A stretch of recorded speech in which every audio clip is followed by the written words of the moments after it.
Hello សួស្តីទាំងអស់គ្នាជួបខ្ញុំពីស្នាមរងទីរៃហើយថ្ងៃដែរយើងមកប្រាប់ពីរបៀបបង្កើត account រក blog អញ្ចឹងវាងាយស្រួលទេគឺនឹងស្រួលទេអ្នកដែលយើងមើលយើងទៅគឺដល់ខាងនេះគេហាមសិនបែរហើយតោះ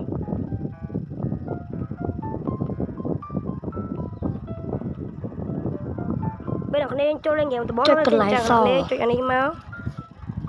tomorrow អ្នកគ្នាវាយទាំងដាក់ក្នុងណាក៏បានដាក់ឆ្នាំ2025គឺ2005បាទខ្ញុំដាក់ចាំមកអ្នកគ្នាមកយើងចុចក្រេយើងទៅយើងវាយពីអក្សរឈ្មោះយើងមកពេលក៏បានដែរចឹងខ្ញុំសូមវាយចេះ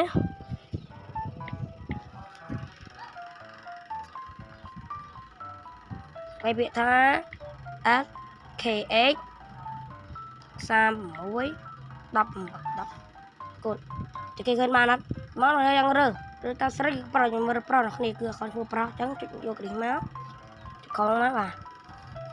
អានេះប្រភេទសាប់ Vivo របស់ខ្ញុំបាទតាមផ្លែសិនបាទគ្នាគឺវា slow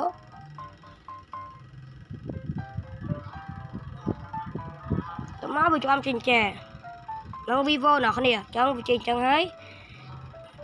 ពេលមិនចេញយូរទេតែមកយើងចុចកុំចុចកន្លែងការរៀបចំយើងចុចកន្លែងនេះមក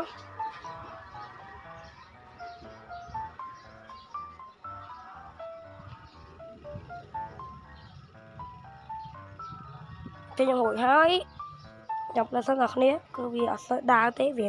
កាំងតិចគាត់គឺ Vivo នារីចាស់ដែរហើយតមកយើងចុចនេះ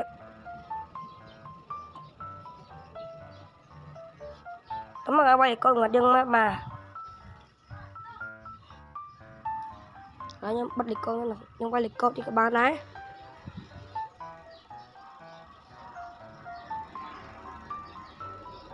អូខេខ្ញុំចុចចូលនេះមក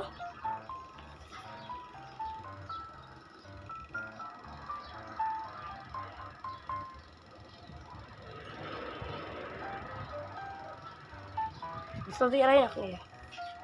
មកយើងបើថារក្សាទុកពាក្យសំឬនេះខ្ញុំជួយនេះជួយនេះនឹងគឺយើងបានបង្កើត account ហើយគ្នានេះគឺ account របស់ខ្ញុំបាទគឺនេះ account របស់ខ្ញុំបាទនេះគេគឺ easy អ្នកគ្នាចឹងបែបបានអ្នកគ្នាជួយខ្ញុំបន្តក្រោយបាយ